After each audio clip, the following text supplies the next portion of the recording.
Hi മക്കളെ, അപ്പോൾ പലരും ഈ ഒരു ടൈമിൽ മെസ്സേജ് അയച്ചൊക്കെ ചോദിക്കുന്ന കാര്യമാണ്, സാർ ഇമ്പ്രൂവ്മെൻറ്റ് എക്സാം, അയ്യോ സാർ പേടിയാവുന്നു, എന്താണ് സാർ ചെയ്യേണ്ടത്, എങ്ങനെയാണ് സാർ പഠിക്കേണ്ടത് അറിയില്ല എന്നൊക്കെ പറഞ്ഞുകൊണ്ട് ഒരുപാട് പേര് മെസ്സേജ് അയക്കാറുണ്ട്. ലൈവിലൊക്കെ പലരും പറയാറുണ്ട്. അത് നിങ്ങൾക്ക് ആ ഒരു പേടിയും കാര്യങ്ങളൊക്കെ വരുന്നതിന് മെയിനായിട്ടുള്ള കാര്യം എന്ന് പറഞ്ഞാൽ നിങ്ങൾ ഈ വർഷം ഈ ഒരു വർഷം കഴിയാറായിട്ടുണ്ട് എന്ന് നിങ്ങൾ തന്നെ മനസ്സിലാക്കി തുടങ്ങി. എന്താണ് ഇനി ക്രിസ്മസ് എക്സാം വരികയാണ്, അത് കഴിഞ്ഞാൽ നമുക്ക് എന്താണ് ലാബ് എക്സാമും കാര്യങ്ങളൊക്കെ വന്നു, അത് കഴിഞ്ഞ് മോഡൽ എക്സാമായി, അത് കഴിഞ്ഞ് പബ്ലിക് എക്സാമും ഇമ്പ്രൂവ്മെൻറ്റ് എക്സാമും ആയി. നല്ല രീതിക്ക് നിങ്ങൾ ബിസി ആവാൻ പോവുകയാണെന്നുള്ള കാര്യമാണ്. ഓക്കെ, അപ്പം ഒരു ടെൻഷനും കാര്യങ്ങളൊക്കെ നിങ്ങൾക്കുണ്ടാവും, അത് സ്വാഭാവികമാണ്. പക്ഷേ അതിനുവേണ്ടി നിങ്ങളൊരു കാര്യം സാറിനി പറയാൻ പോകുന്ന ഒരു കാര്യങ്ങൾ അത് ശ്രദ്ധിച്ച് കേൾക്കുക. ഓക്കെ, യെസ്, അത് കൃത്യമായിട്ട് മകൾ മനസ്സിലാക്കി വെക്കുക. എന്നാൽ തന്നെ കുറേ കാര്യങ്ങൾ എന്താണ് നമുക്ക് ഈ ഒരു ടെൻഷനൊക്കെ ഒന്ന് ഫ്രീ ആവും. അമ്മോ എന്താണ് ഇമ്പ്രൂവ്മെൻറ്റ് എക്സാം ഉണ്ട്, എന്താക്കും, എങ്ങനെയാണ് ചെയ്യും എന്നൊക്കെയുള്ള ഒരുപാട് ടെൻഷനും കാര്യങ്ങളും പലർക്കും ഉണ്ട്. അപ്പോൾ അത് നിങ്ങൾക്ക് സാർ ഇനി പറയാൻ പോകുന്ന ഈ കാര്യം കൃത്യമായിട്ട് നിങ്ങൾ മനസ്സിലാക്കിയാൽ തന്നെ നിങ്ങൾക്കത് കുറഞ്ഞു കിട്ടും. അതിൽ ഒന്നാമത്തെ കാര്യം നമ്മൾ ഓൾറെഡി പലതായിട്ട് പറഞ്ഞിട്ടുണ്ട്, പക്ഷേ പലർക്കും ഇപ്പോഴും അതൊന്നും എന്താണ് വേണ്ട രീതിയിൽ മനസ്സിലായിട്ടില്ല. കാരണം ഈ ഒരു കാര്യം, അതായത് +2 വേഴ്സ് ഇമ്പ്രൂവ്മെൻറ്റ് എക്സാം, ഇതാണ് ആദ്യത്തെ കാര്യം. +2 ആണോ ഇമ്പ്രൂവ്മെൻറ്റ് എക്സാം ആണോ ഏറ്റവും ഇമ്പോർട്ടൻറ്റ്, ഇതിനാണ് ഇമ്പോർട്ടൻസ് കൊടുക്കേണ്ടത്. ആ ഒരു കാര്യം പലർക്കും അറിയില്ല. അതാണ് എന്താണ് മെയിനായിട്ട്, അയ്യോ എങ്ങനെയാണ് പഠിക്കുക, എന്താക്കും എന്നൊക്കെയുള്ള രീതിയിൽ നിങ്ങൾ വല്ലാതെ ചിന്തിച്ച് തല പോയ്ക്കുന്നത്. ഒന്നാമത് ഇത് കൃത്യമായിട്ട് മക്കൾക്ക് മനസ്സിലാവുന്നില്ല എന്നതുകൊണ്ട് തന്നെയാണ്.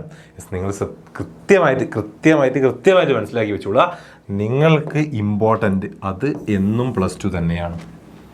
+2 കഴിഞ്ഞിട്ട് മാത്രം ഇമ്പ്രൂവ്മെൻറ്റ് എക്സാമിന് ഇമ്പോർട്ടൻസ് കൊടുക്കുക. പലരും ചെയ്യുന്ന കാര്യമാണ്. എല്ലാവരും വിചാരം ഇമ്പ്രൂവ്മെൻറ്റ് എക്സാം സിമ്പിളായിട്ടൊക്കെ കിട്ടും, അപ്പോൾ ഇമ്പ്രൂവ്മെൻറ്റ് എക്സാം നന്നായിട്ട് പഠിക്കാം, +2 കുറഞ്ഞാലും കുഴപ്പമില്ല എന്നുള്ള രീതിയാണ്. മനസ്സിലായിക്കൊള്ളുക, അങ്ങനെയല്ല. +2 ആണ് നമുക്ക് ഇമ്പോർട്ടൻറ്റ്. +2വിന് വേണ്ടി ടൈം കൊടുക്കുക. അത്ര ടൈം നിങ്ങൾ ഇമ്പ്രൂവ്മെൻറ്റ് എക്സാമിന് കൊടുക്കേണ്ടതില്ല. അതിപ്പോൾ എത്ര മാർക്കുള്ള കുട്ടികളാണെങ്കിലും പലരും ഉണ്ട്, എന്താണ് വെറുതെ ഇമ്പ്രൂവ്മെൻറ്റ് എക്സാം ഒക്കെ എഴുതുന്ന ഒരുപാട് പേരുണ്ട്. ഒരു 90 ആൻഡ് എബോവ് മാർക്കൊക്കെ ഉള്ള ആൾ 4-5 മാർക്കിനൊക്കെ വേണ്ടി പലരും ചെയ്യാറുണ്ട്. നിങ്ങൾ മനസ്സിലാക്കുക, അവിടെ നിങ്ങൾക്കൊന്നും കിട്ടാനില്ല. കിട്ടിയാൽ തന്നെ എന്താ ഒരു 1-2 മാർക്കല്ല, ഒരു പെർസെൻറ്റേജ് ചിലപ്പോൾ നിങ്ങൾക്ക് കൂടുതൽ കിട്ടുന്നുണ്ടാവും. പക്ഷേ അവിടെ നിങ്ങൾ അതിനൊരു ഇമ്പോർട്ടൻസ് കൊടുത്തു കഴിഞ്ഞാൽ +2വിൽ നിങ്ങൾക്ക് അതിൻ്റെ ഡബിൾ മാർക്ക് കുറയും. ഓക്കെ, നമ്മളൊരു 60%-70% നമുക്ക് ഇനി സ്കോർ ചെയ്യാനുള്ളത് +2 ആണ്. അത് നിങ്ങൾ മനസ്സിലാക്കുക. ഇനിയിപ്പോൾ മാർക്ക് കുറഞ്ഞിട്ടുള്ള കുട്ടികളാണെങ്കിലും നിങ്ങളും ഇത് തന്നെ. പലരും വിചാരിക്കും എന്താണ് ഇമ്പ്രൂവ്മെൻറ്റ് എക്സാം എഴുതിയിട്ട് +1 കുറച്ചുകൂടെ പിടിക്കുക, മാർക്ക് കുറവാണല്ലോ.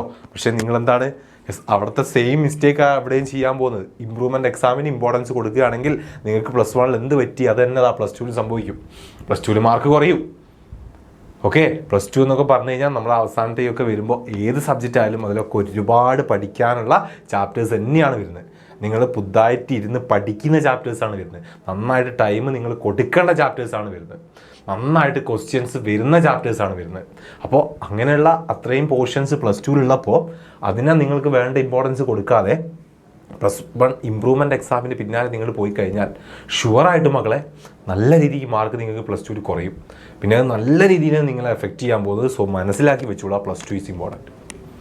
ഓക്കെ, ആദ്യത്തെ കാര്യം റെഡി.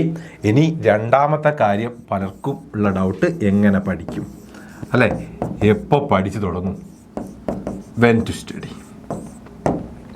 ഇതാണല്ലോ അടുത്ത ഇഷ്യൂ. മനസ്സിലാക്കി വെച്ചൂടാ, ഈ സമയത്തൊന്നും ദയവ് ചെയ്ത് മക്കൾ +1 ഇമ്പ്രൂവ്മെൻറ്റ് എക്സാം പഠിക്കാൻ പോകരുത്. സാർ ഓൾറെഡി പറഞ്ഞിട്ടുള്ള കാര്യമാണ്, ഒരുപാട് തവണ പറഞ്ഞിട്ടുണ്ട് നിങ്ങളോട്. ഈ ഒരു ടൈമിനൊന്നും അയ്യോ ഒരുപാട് 3 ചാപ്റ്റർ ഉണ്ട്, എനിക്കൊന്നും ഓർമ്മയില്ല, പഠിക്കണമല്ലോ എന്ന് ആലോചിച്ച് ഈ ഒരു ടൈമൊന്നും ദയവ് ചെയ്ത് ആരും ഇമ്പ്രൂവ്മെൻറ്റ് എക്സാമിൻ്റെ പിന്നാലെ പോകാൻ പാടില്ല.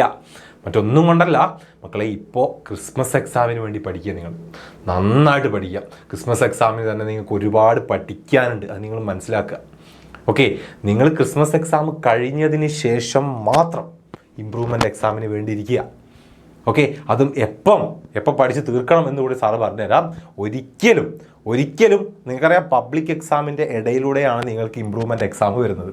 സോ അതിൻ്റെ ഇടയിലുള്ള ആ ഒരു ടൈമിൽ, ഓക്കെ, അതായത് എന്താണ് ഇടയിലുള്ള ആ ഒരു ടൈമിലും ദയവ് ചെയ്ത് നിങ്ങൾ ഇമ്പ്രൂവ്മെൻറ്റ് എക്സാം പഠിക്കാൻ വേണ്ടി ടൈം മാറ്റി വയ്ക്കാൻ പാടില്ല. ഓക്കെ, അതിൻ്റെ ഇടയിൽ കൂടെ പഠിക്കുന്ന ആ ഒരു പരിപാടി നിങ്ങൾ ദയവ് ചെയ്ത് ഒഴിവാക്കുക. അതിനുവേണ്ടി നിങ്ങൾ ചെയ്യേണ്ടത് എന്താണ്? യെസ്, പബ്ലിക് എക്സാം സ്റ്റാർട്ട് ചെയ്യുന്നതിന് മുൻപ്. ഓക്കെ, ഒരു ഫെബ്രുവരി ഒക്കെ കഴിയുമ്പോഴേക്കും നിങ്ങൾ എന്ത് ചെയ്തിരിക്കണം? ഇംപ്രൂവ്മെൻ്റ് എക്സാമിന് നിങ്ങളുടെ സബ്ജക്റ്റുകൾ നിങ്ങൾ പഠിച്ചിരിക്കണം. ഓക്കെ, അപ്പോൾ അത് പഠിച്ച് തുടങ്ങാനുള്ള സമയം ക്രിസ്മസ് എക്സാം കഴിഞ്ഞതിന് ശേഷം മാത്രമാണ്.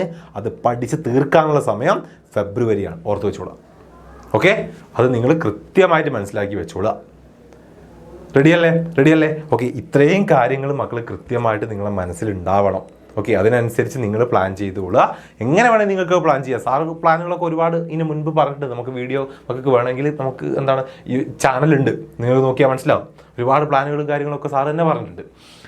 പക്ഷേ ഈ കാര്യങ്ങൾ മനസ്സിൽ വെച്ചുകൊണ്ട് വേണം നിങ്ങൾ മുന്നോട്ട് പോകാൻ. ഇതിനനുസരിച്ച് നിങ്ങൾക്ക് ഏത് പ്ലാൻ വേണമെങ്കിലും സെറ്റ് ചെയ്യാം. ക്രിസ്മസ് എക്സാം കഴിഞ്ഞതിന് ശേഷം മാത്രമേ ഇംപ്രൂവ്മെൻറ്റ് എക്സാമിന് ഇരിക്കാൻ പാടുള്ളൂ. അതും +2 പഠിച്ച് പ്രോപ്പറാക്കി തീർത്തതിന് ശേഷം. ഓക്കെ, +2 നന്നായിട്ട് പഠിച്ച് പ്രിപ്പയർ ആയതിനു ശേഷം +2 അങ്ങോട്ട് മാറ്റി വെച്ചുകൊണ്ട് ഇംപ്രൂവ്മെൻ്റ് എക്സാമിന് വേണ്ടി ടൈം നിങ്ങൾ ദയവ് ചെയ്തിട്ട് സ്പെൻഡ് ചെയ്യരുത്. ഓക്കെ, +2ന് പ്രയോറിറ്റി കൂടുതൽ കൊടുക്കുക. അതിനുശേഷം മാത്രം ഇംപ്രൂവ്മെൻ്റ് എക്സാമിൻ്റെ പ്രയോറിറ്റി നിങ്ങൾ കൊടുത്തിരിക്കുക. അതിനുശേഷം മാത്രം.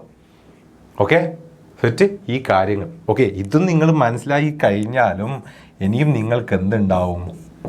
യെസ്, ഒരു ചെറിയ എന്താ പറയുക, ഒരു ടെൻഷനും കാര്യങ്ങളൊക്കെ ഉണ്ടാവും. That's okay. അത് ഓക്കെ ആവണം. കാരണം ഇതാണ് +2 ലൈഫ്.